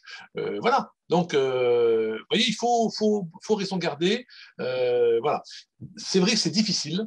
D'accompagner une personne à la perception des dommages. Alors, il y a des petits outils, par exemple, il y a des petits logiciels sur smartphone. Vous pouvez télécharger Action Dash, il va vous dire combien de temps votre enfant a passé sur son smartphone, application par application. C'est un peu pour que les personnes perçoivent de manière matériel un petit peu le temps qui passe. C'est comme quand on fait remplir un agenda de consommation d'alcool chez nos patients. C'est pas pour les fliquer, c'est pour les aider à percevoir quel est leur réel usage. Et parfois d'ailleurs, certains boivent moins que ce qu'ils imaginaient. Parfois c'est l'inverse. Donc voilà, se référer à des éléments un petit peu tangibles, c'est toujours un petit peu mon état d'esprit. Moi, c'est s'écarter des croyances et essayer d'apporter quelques bases entre guillemets matérielles, incontestables. J'aime pas le mot incontestable, mais vous voyez ce que je veux dire. Des choses qui s'imposent à nous et qui s'imposent à tous. Voilà, parce que c'est normal, quand on joue beaucoup, on va réécrire les choses et c'est aussi une solution de survie psychologique. Les mécanismes de défense psychologique, dans les addictions, les principaux, le déni, la projection, ils aident aussi à éviter l'implosion psychique. Donc c'est normal que les gens qui se font piéger par les écrans qui passent beaucoup de jeux inventent des mécanismes pour dire oui, mais en ce moment je joue, mais c'est parce que là c'est les vacances, parce que là, etc., etc. Ils réécrivent l'histoire parce que demain j'ai pas d'éval, donc ce que beaucoup de parents ont entendu. Voilà. Après, il faut aussi penser, alors dans le plan média-famille, je suis très attaché à ça. Le plan média-famille, c'est un super truc, c'est préconisé par beaucoup de sociétés savantes pédiatriques. Par exemple, vous voyez, moi, là, je suis dans mon bureau chez moi, à côté, j'ai le PC de mon fils, il a un PC gamer, mon fils qui a 13 ans, il joue, mais il n'a pas été envisageable pour moi que le PC gamer soit dans la chambre de mon fils. Le PC gamer est dans le bureau près de moi. Du coup, c'est bien parce qu'on passe plus de temps à discuter avec mon fils. Hein, c'est sympa. Hein, mais vous voyez, des choses de base. Voilà, il y a des heures où on arrête la connexion, on gère le Wi-Fi, voilà. Il y a des choses de base quand même pour réguler. Et vous le savez, c'est comme ça aussi dans la vie. Si on cède, on a la paix pour quelques temps. mais après, on écrit la guerre pour demain. Malheureusement, l'actualité nous le rappelle. Merci beaucoup.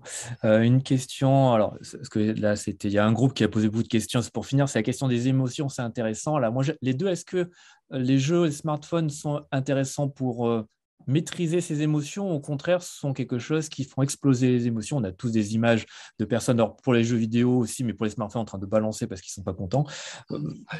C'est quoi la balance Les impulsifs restent impulsifs. Après, ce qui a été prouvé, par contre, scientifiquement, c'est que lorsqu'on arrête de jouer, on garde un état d'excitation. Quand on joue à un jeu de plateau où il y a en temps réel, eh bien, on garde une excitation pendant les minutes, 10, 15, 20 minutes qui suivent l'arrêt du jeu. Et ça, c'est vrai. Ça, c'est vrai, on garde cette excitation. Voilà. Mais après, alors c'est toujours pareil, quelle est la poule, quel est l'œuf? Est-ce que c'est parce que je suis impulsif que je vais, voilà, ou est-ce que c'est l'inverse? En tout cas, ce qui est sûr, dans les signes d'alerte, par exemple, c'est si un enfant a du mal à faire la transition entre le virtuel et le réel, attention, hein, il faut surveiller un petit peu tout ça, que ce ne soit pas les petits prodromes d'autres troubles psychiatriques qui pourraient se manifester. Hein. Mais d'ailleurs, qui peuvent être tout autant des troubles endogènes où le jeune va trouver dans le jeu un certain apaisement, que du fait que le jeune a du mal, en étant dans le jeu, à se sortir du monde virtuel pour revenir dans le monde réel, dans l'ici et maintenant. Alors, on va revenir sur une question. Alors, on en a parlé tout à l'heure un peu sur l'addiction, la dépendance au smartphone. C'est intéressant, on revient un peu là-dessus, parce que c'est vrai que c'est une question souvent qu'on pose. C'est est-ce que la personne est considérée comme dépendante parce qu'elle joue beaucoup ou parce qu'elle se désociabilise? Alors, c'est pas si simple, voilà. Alors, André, tu commences à me connaître, oui. Et moi, je suis très sur les conséquences dommageables. C'est sur les conséquences qu'on va voir l'emprise que le comportement va avoir sur mon fonctionnement intrapsychique, sur mon écologie psychologique. Ça ne me dérange pas que mon gamin en vacances passe 5 heures à jouer l'après-midi sur son PC, si après il va jouer au basket et s'il est avec ses copains. Ça ne me dérange pas. Voilà. Donc, effectivement, je suis très prudent sur les critères de temps passé. Je suis très prudent. Je suis vraiment plus orienté. Alors, par exemple, les neurologues, il y a 15 ans, quand on parlait de la surexposition au jeu, on disait addiction au jeu, on ne disait pas surexposition à l'époque, hein, on parlait de crise d'épilepsie. Rien n'a été prouvé. Aucune preuve scientifique. Crise d'épilepsie, bon, les écrans de jeu en plus maintenant ils sont à plus de 200 Hz. En tout cas, rien n'est prouvé. Vous voyez, sur le plan des risques neurologiques liés au fait que je passe beaucoup de temps sur un écran. Moi, je me souviens quand j'étais étudiant en médecine, je passais pas mal de temps à jouer à un jeu qui s'appelait Load Runner sur Apple à l'époque. Bon, ça m'a pas empêché d'avoir mes examens. Hein. Voilà. Donc, vous voyez, il faut faire attention. Toujours pareil, sur les preuves scientifiques, faut être prudent sur ce qu'on avance. Et moi, je serais vraiment plus à explorer les conséquences dommageables potentielles, donc la perte, par exemple, des attraits attentionnels autres. Je dis souvent à mes jeunes patients, mais même aux patients addicts aux substances psychoactives, je prends notre champ psychique comme si c'était notre champ visuel, c'est-à-dire 180 degrés. Et donc, une vie, entre guillemets, c'est 180 degrés. Voilà. Et si progressivement, ce champ-là se restreint et devient plus que 10 degrés, autour du jeu, de son usage. Là, c'est un problème. Je prends un exemple, par exemple, je reviens au produit. La cocaïne, c'est un bon moyen d'aider les jeunes à explorer un petit peu les choses. Moi, je prenais en charge un jeune là, qui a eu son bac, puis à la fac, il est tombé dans la cocaïne. Alors, je lui disais, on va faire la photo ensemble. Votre vie en terminale, c'était quoi? C'était les cours, les copains, les parents, la chérie, découverte de la vie intime, le sport, les émotions des sportifs, etc. Voilà, donc c'était quand même large. On était sur 180 degrés. Et puis, aujourd'hui, il y a le produit. Votre vie, c'est quoi? Ma vie, c'est le stress du matin au soir parce que, à cause du craving au produit, j'ai triché, j'ai trafiqué, j'ai menti. Globalement, n'oubliez pas, moi, je dis souvent à mes patients, et ça les aide à mieux comprendre, le craving, hein, donc la pulsion irrépressible et impérieuse, viole les valeurs. Nos patients toxicomanes, j'aime pas ce mot-là, mais le vieux mot, eh bien, une fois qu'ils sont substitués, sevrés, etc., il y a des gens intéressants qui ont un parcours de vie, qui ont des valeurs, etc. Quand ils sont en phase de craving, qu'ils ne sont pas assez substitués, pas correctement, ou qu'ils ne sont pas encore dans la perception de prise en charge médicale et biopsychosociale, et qu'il y a le craving qui est là, le craving viole les valeurs, donc ils trafiquent, ils trichent, ils mentent, ils sont infernaux. Et donc la photo de la vie de mon jeune étudiant là, dans la coke, eh bien, c'est les problèmes sociaux, la justice, la copine, c'est fini, les rapports interpersonnels, c'est plus des amis, ce sont des relations, le monde du produit, c'est des relations, c'est pas des amis, etc., etc. Donc, c'est pareil pour les écrans. Voilà. Si effectivement, alors dans les trucs classiques, hein, parce que me disent les parents en consultation, quand je les reçois après avec les enfants, je ne reçois pas les parents sans les enfants, surtout pour parler de leurs enfants, ils me disent il vient pas manger sur la table, c'est la guerre pour qu'il vienne manger avec nous à table. Plan média famille, dire ce que je fais, faire ce que je dis, tenir les règles. Je ne dis pas que c'est facile, même chez moi. Attention, hein, je ne dis pas que c'est facile. Mais c'est un petit peu ça, si vous voulez. Voilà, c'est un petit peu ça. Et puis aussi, il faut s'intéresser et il faut jouer avec nos enfants, si on peut. Je prends un exemple. Mon fils, avant, il avait la Switch, et ma fille aussi, elle avait la Switch. Donc, j'aime bien la Switch parce que j'ai pas d'action chez éditeur, je sais plus qui c'est l'éditeur, mais j'aime bien parce que c'est devant la télé familiale. C'est moins masturbatoire que. Alors, il y a moins de Game Boy maintenant, mais alors on peut la détacher, mais elle est assez grosse, on voit ce que fait l'enfant. J'aime bien ça parce que c'est devant la télé familiale. Mais après, il y a des jeux, par exemple, je prends par exemple Splatoon. Splatoon, qu'est-ce qu'on fait? On tire de la peinture. C'est pour préparer nos enfants ensuite à tirer, à jouer à WoW ou aux autres jeux, hein, où on tire pour tuer. Mais effectivement, la peinture, envoyer de la peinture à quelqu'un, c'est moins agressif, mais les stratégies sont les mêmes. Il faut les maculer de peinture, et donc, mais c'est un peu moins agressif. C'est pour préparer nos enfants au stade suivant, de jouer au Massive Multiplayer Online Role Playing Game. De même que, vous savez, alors je vais digresser encore sur l'alcool, parce que quand même c'est notre fonds de commerce, mais eh bien, le sirop goût Morito, pour les enfants de 6-7 ans, c'est fait pour préparer nos enfants à prendre du Morito à 15 ans avec du rhum. C'est pareil pour la Jules, pour la puff, je veux dire, pour la puff, c'est pareil, c'est pour les préparer à initier la voie inhalée pour qu'ensuite ils fument des cigarettes. Donc voilà, il faut le savoir. Il y a les stratégies des commerciales de ceux qui vendent des produits, et puis nous, alors soignants, quand ça devient difficile, quand il n'y a pas de problème, on n'est pas là pour juger, mais quand il y a des problèmes, effectivement, bien là, c'est à nous, je dirais, de rendre les parents et les enfants experts de ce qui leur arrive sur les écrans. Je pense que c'est une bonne façon de les aider à se préparer, expliquer aux parents et aux enfants que, par exemple, si c'est gratuit, c'est que je suis le produit. Hein, je ne suis pas les clients. YouTube, pour ne pas les nommer, qu'est-ce qu'ils font? Ils vendent aux annonceurs mon attention, mon temps. C'est normal pour vivre, parce que s'ils ne vendent pas de la pub, ils meurent. Donc, il n'y aura plus de YouTube. Donc, ils vendent aux annonceurs le fait que, même s'ils vendent un centième, 2 centimes d'euros, le fait que j'ai regardé le truc, quand c'est des millions de personnes, ça fait de l'argent. Et ils vendent donc mon attention, ils vendent mon temps, et donc ils mettent en place des stratégies ad hoc, à savoir des stratégies. Moi, j'aime bien les vidéos de basket ou de voile, les domaines qui m'intéressent. Eh bien, l'autre fois, je regardais un truc de voile, là, après, il m'a branché sur autre chose. Je n'avais pas prévu de regarder autre chose, mais comme c'était près de ce que j'aime bien, j'ai regardé. Et j'ai eu 2-3 petites pubs, je me suis fait hameçonner comme à la fin de 8 semaines, alors que pourtant, je suis censé être au courant. Hein, voilà. Ben oui. Et parce qu'ils vendent aussi des choses, enfin, ils sont intelligents dans la façon de faire et c'est très important de rappeler en fait que rien n'est gratuit. Donc, en général, un modèle économique basé sur des quêtes gratuites n'existe pas actuellement. Et que c'est bien de rappeler que si c'est gratuit, le produit, c'est vous. Voilà.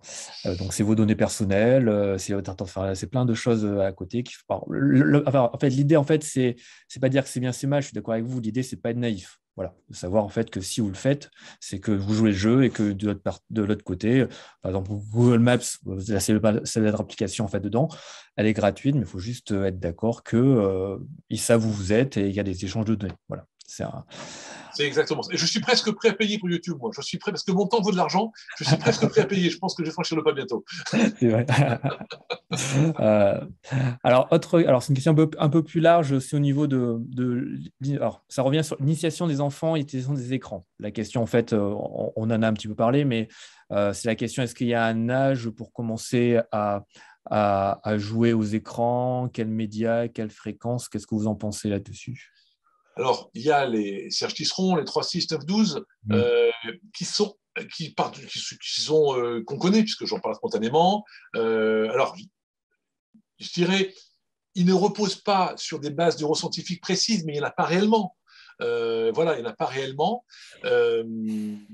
Mais voilà, ils ont du bon sens. Ce sont des recommandations de bon sens. Il faut faire attention parce que dans ces recommandations-là, il y a eu 2 versions. La première était un peu plus difficile à appliquer parce que par rapport aux âges, eh bien, dans une fratrie, parfois le grand frère va regarder un truc, le petit frère va être là pour regarder en même temps. Donc c'est compliqué dans une fratrie de dire bon, mais pas d'internet seul avant 12 ans, par exemple. Bah, oui, le grand il peut, mais le petit il arrive, il va. Voilà. Donc ça c'est voilà, on peut se faire un peu piéger sur ça. Beaucoup de sociétés savantes ont les mêmes recommandations, que ce soit Société française des pédiatres ou américaine. Alors, je vais vous dire un truc. Il y a une société savante américaine qui dit, et je suis plutôt d'accord, on peut utiliser FaceTime à partir de 18 mois. Hein, on peut voir la grand-mère, notamment pendant le Covid en EHPAD, à partir de 18 mois, il va percevoir que c'est un écran vidéo, que c'est pas réel. Donc voilà, vous voyez, il y a des choses qui peuvent être surprenantes, même presque contre-intuitives. Ça me choque pas, moi. Ça me choque pas. Le plus important, à mon sens, c'est accompagner. C'est accompagner. Donc voilà. J'en profite, là, je vois en même temps des questions qui sont posées sur quelqu'un qui pose une question intéressante, c'est l'utilisation du terme craving n'est-elle pas excessive lorsqu'on parle de jeux vidéo? Oui. Eh bien, moi, je dirais non, parce que le craving, on peut le dire pour l'envie de pisser. Pour l'envie de pisser, il y a le craving aussi. Certains, ils se retiennent et d'autres se retiennent moins longtemps. Donc, voilà. Bon, le craving, c'est un terme général. Vraiment, à mon sens, ce n'est que le reflet de ce sentiment. Hein, je ressens ce besoin. Je dirais, dans l'absolu, il n'y a pas de besoin profond. Et ce qui est important, ce n'est pas la situation, c'est le ressenti qu'on en a. Et je ressens ce besoin important d'aller jouer. Donc le craving, il est vraiment fait pour définir ce ressenti et non pas, je dirais, une vision scientifique de quelque chose qui s'impose à moi. Parce que chacun ressent à sa façon. Vous savez, quand on vit une situation, ce qui est important, c'est ce qu'on en vit. La situation en tant que telle, elle n'existe pas. Quand on regarde une voiture, il y en a, il la regarde devant, l'autre regarde derrière, l'autre de côté. C'est la même voiture. Chacun voit un truc différent. C'est pareil. C'est ça. Alors, une question après sur aborder, c'est une question régulière qu'on avait, c'est quand on a en face, alors c'est des professionnels de santé, hein, quand ils ont en face en fait une personne ou un jeune souvent qui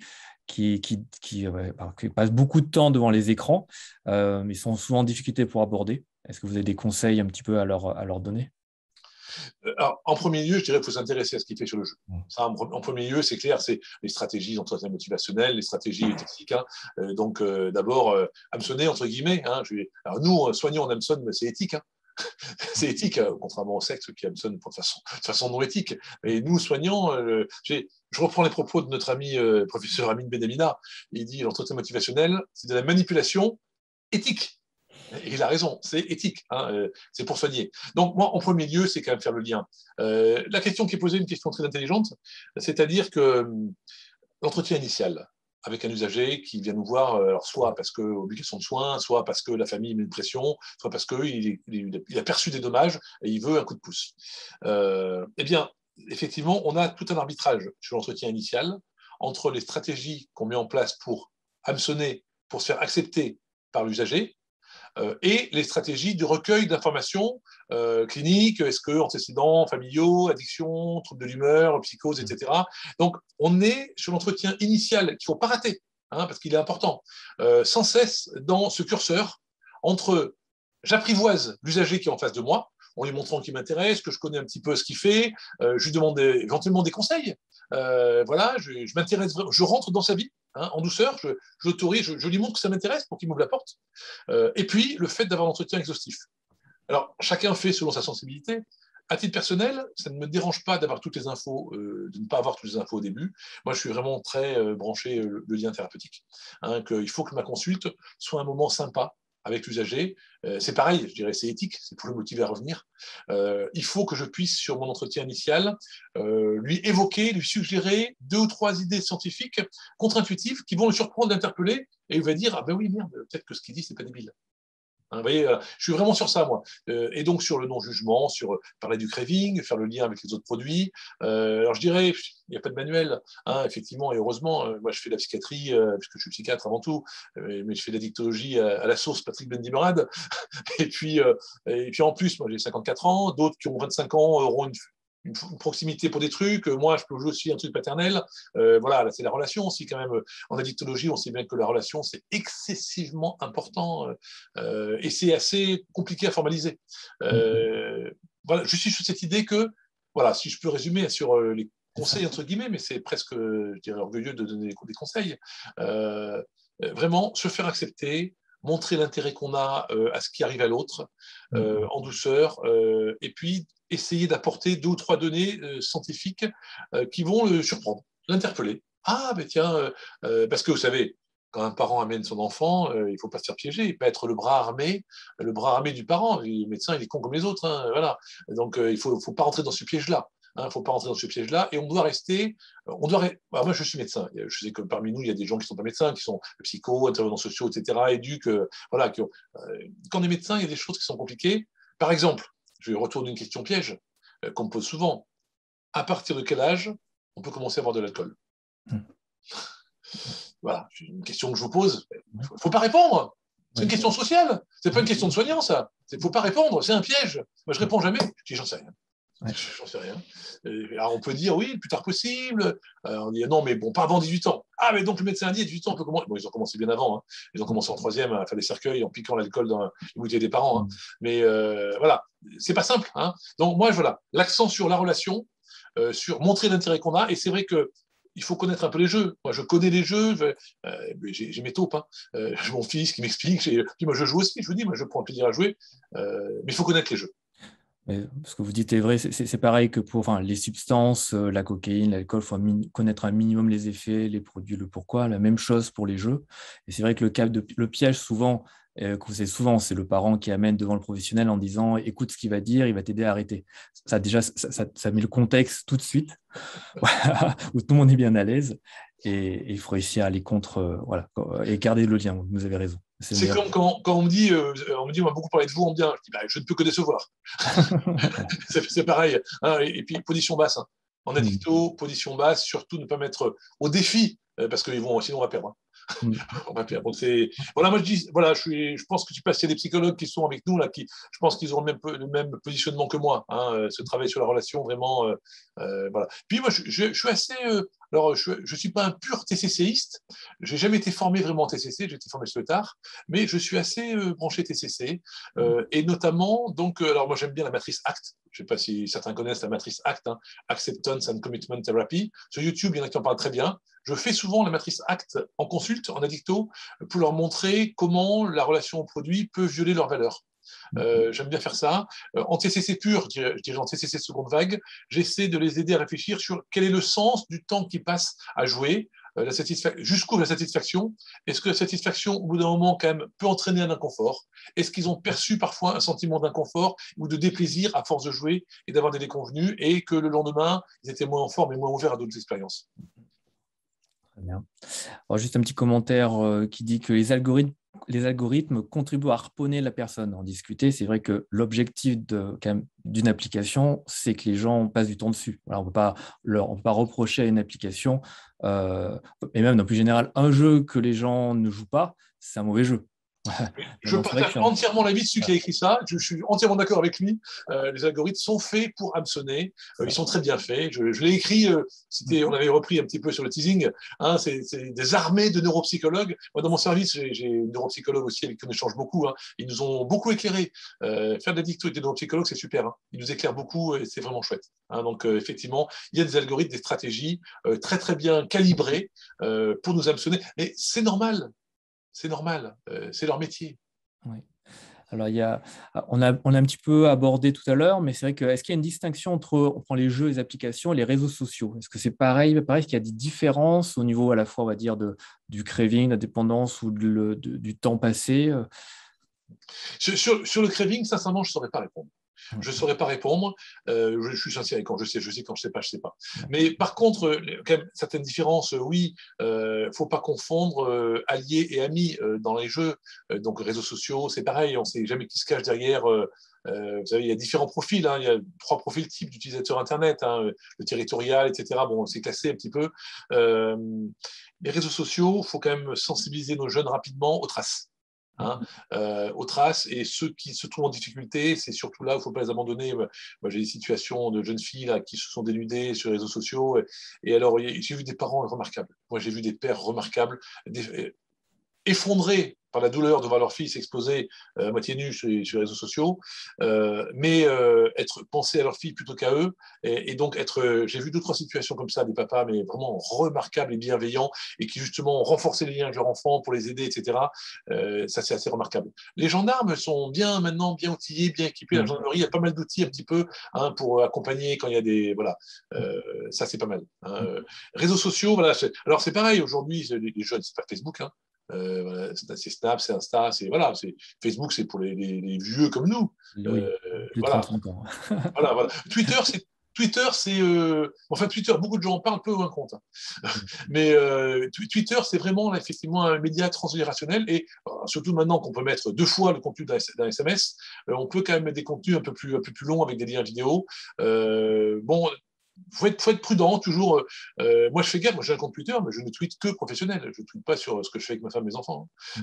Voilà, il faut être prudent. Vraiment, moi, ce que je dirais, c'est sur les jeunes réseaux sociaux, les dangers, vraiment, c'est l'exposition de soi, alors qu'il peut combler des failles narcissiques, hein, mais la surexposition de soi, c'est quand même très, très, très dangereux potentiellement. Je serais presque plus inquiet de ce qui peut se passer sur les réseaux sociaux, parce que sur les forums, il y a quand même des gens qui modèrent un petit peu.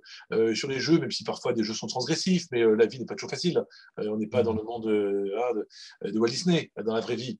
Mais réseaux sociaux, je serais un peu plus prudent, un peu plus inquiet que sur les jeux. Mais c'est mon point de vue personnel, subjectif, donc ce n'est pas une preuve scientifique. Tout à fait. Une question aussi, alors c'est vrai qu'on parlait tout à l'heure que ça prenait beaucoup de temps au niveau beaucoup de gens jouent au travail. Voilà. Donc la question, c'était au niveau des employeurs, comment réagir par rapport à quelqu'un qui est fatigué, ou alors du moins qu'on voit très bien qu'il est toujours en train de par du smartphone, etc. Ouais, c'est presque une question qu'il faudrait poser à un juriste. Ça, oui. Ce qui est évoqué, c'est le présentéisme. En fait, ce qui est évoqué, c'est le présentéisme, c'est-à-dire je suis là, mais je ne suis pas disponible parce que soit je suis dans la quête. Bon, il y a des règles aussi, le droit du travail qui vient protéger les salariés, mais des fois, il y a eu j'ai vu qu'il y a une jurisprudence comme quoi les employés peuvent consulter leur mail perso pendant le travail, que ce n'était pas vraiment punissable. Je dis ça sous contrôle de ceux qui sont juristes. Hein. Enfin, j'avais vu une jurisprudence qui m'avait un peu troublé. Je pense que les règles doivent être, c'est toujours pareil. En psychiatrie, comme en chirurgie, comme partout en médecine, quand ça commence mal, ça finit mal. Et donc, il faut que ça commence bien. Et c'est vrai que les règles doivent être énoncées clairement. Vous voyez, à l'hôpital, on a la charte du patient hospitalisé qui est affichée dans le couloir. Je pense qu'il faut que les règles soient énoncées clairement dès le début. Et c'est vrai que quand quelque chose est provisoire, après, c'est compliqué que ça ne devienne pas pérenne. Donc, notamment, je pense aux employés avec le smartphone dans la poche. Ça peut être mon enfant est malade, je mets le smartphone dans la poche, je demande au patron, le patron il est sympa, il dit OK, mais après, ça devient une règle et j'ai mon smartphone toujours dans la poche. Il faut que les règles soient écrites et voilà. Mais je ne suis pas juriste. Hein. Ça serait intéressant d'ailleurs d'avoir l'avis d'un juriste sur ça. Hein. Voilà, faites vos incompétences. Très bien, donc vous avez répondu à la question de l'excessive, le crédit peut être excessif. Donc je regarde dessous. Moi, je vois que au niveau du chat, on m'envoie les questions. J'avais une question. Est-ce qu'on parle de sevrage, par exemple, au smartphone en prise en charge, voilà. Ou est-ce qu'on parle de réduction des risques? On peut entendre, est-ce qu'on peut moins réduire des risques avec autant, voilà, avec les substances, on entend bien, etc. C'est une question. Alors, je comprends. Le sevrage, on est quand même plus sur l'effet on-off dans le sevrage. Et alors, moi, je suis très réduction des risques, moi, je le dis en toute sincérité, je suis pour les salles de consommation à risque réduit, etc., etc. Il n'y a pas photo pour ça. Moi, je suis très réduction des risques, pour être sincère. Donc, je ne parlerai pas spécialement de sevrage. J'ai en tête une situation. J'ai un jeune qui m'est amené par sa grand-mère au Xapa. Il y avait un créneau, j'ai pu le prendre quasiment en urgence. Il y a eu une grosse crise familiale. Le papa avait cassé la boxe. Le papa avait cassé la boxe. Le jeune qui jouait 12-15 heures par jour. Moi, j'ai dit, il faut commencer par en racheter une. Il faut en racheter une et contrôler l'usage. Voilà, tout ce qui est excessif et insignifiant. Donc, c'était une décision excessive et dramatique. J'aurais pu avoir un drame. C'est un jeune qui est très addict, vraiment, qui est très en difficulté, d'ailleurs, que j'ai envoyé à ma collègue à Nantes là, pour un hôpital de jour, un petit peu, pour l'aider, chez Marie Gralbonnec. Je suis désolé, c'est pas Nouvelle-Aquitaine, c'est Pays de Loire, mais La Rochelle, on est aussi près de Nantes que de Bordeaux. Donc, il faut faire attention aux situations excessives. Moi, je suis quand même sur la réduction de consommation, sur reprendre le contrôle de l'usage. Les écrans sont tellement prégnants que imaginez de vivre sans l'alcool quand on est très malade, c'est tout à fait réalisable et réaliste. Imaginez de vivre sans écran dans le monde dans lequel on est aujourd'hui, ça paraît complètement irréaliste. J'ai en tête une situation, une copine médecin, un médecin généraliste, c'était une discussion il y a 15 ans. Et elle me dit, à la télé, avec des conneries, j'ai interdit la télé à mes enfants. Et ça fait 1 mois qu'il n'y a plus de télé à la maison. Je dis, mais c'est une connerie. Et tes gamins à l'école, alors je ne l'ai pas dit comme ça, parce que c'est une amie, mais tes gamins à l'école, les autres enfants, ils vont parler de ce qu'ils voient à la télé, et puis tes enfants, ils seront exclus. C'est une vraie frustration, c'est une vraie stigmatisation. Non, il faut réguler. On reste toujours sur ça, il faut réguler l'usage. Et c'est vrai que c'est difficile. Dans toutes les pathologies addictives, il y a cette question de la régulation qui se pose, mais on peut, dans la plupart des pathologies addictives, arrêter totalement l'usage si ça devient nécessaire, sauf, bien sûr, je fais un clin d'œil à une amie là, dans les TCA, une amie qui est patiente experte, qui est père aidante, patiente experte, eh bien, dans les TCA, on est contraint de réguler. Et c'est ça qui en fait d'ailleurs toutes les difficultés. Et quelque part, par rapport aux smartphones et aux écrans, on se rapproche de la contrainte de la régulation. Donc c'est pour ça, je pense qu'on est plus sur la réduction des risques, le management des situations à risque que sur le sevrage. D'accord. Oui. Merci pour cette précision. Et enfin, pour finir, actuellement, est-ce qu'il y a des jeux qui ont un peu la cote, on va dire ce Candy Crush, qui continue, il y a plein de dérivés de Candy Crush, il y en a partout, partout, partout. Est-ce qu'actuellement, il y a quelques jeux, on va dire, sur application smartphone qui prennent la relève? Alors, il y a pas mal de jeux. Moi, je parlerai peut-être aujourd'hui juste sur smartphone. J'ai l'impression que c'est un peu moins le vent dans le dos. Après Candy Crush, ils ont fait Candy Crush Saga, mais ça n'a pas pris aussi bien. Ça n'a pas pris aussi bien. Aujourd'hui, le top 5 des jeux, globalement, c'était ça il y a quelques jours. Il y a Minecraft, qui reste le number one. League of Legends. Il y a Counter-Strike, CSGO, Call of Duty, puis GTA 5.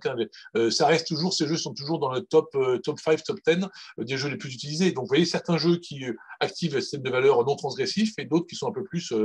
Voilà. Et je veux dire aussi un petit truc pour les anciens comme moi. Alors, du coup, je donne une astuce pour jouer, mais c'est pas très. On va dire que je suis paradoxal.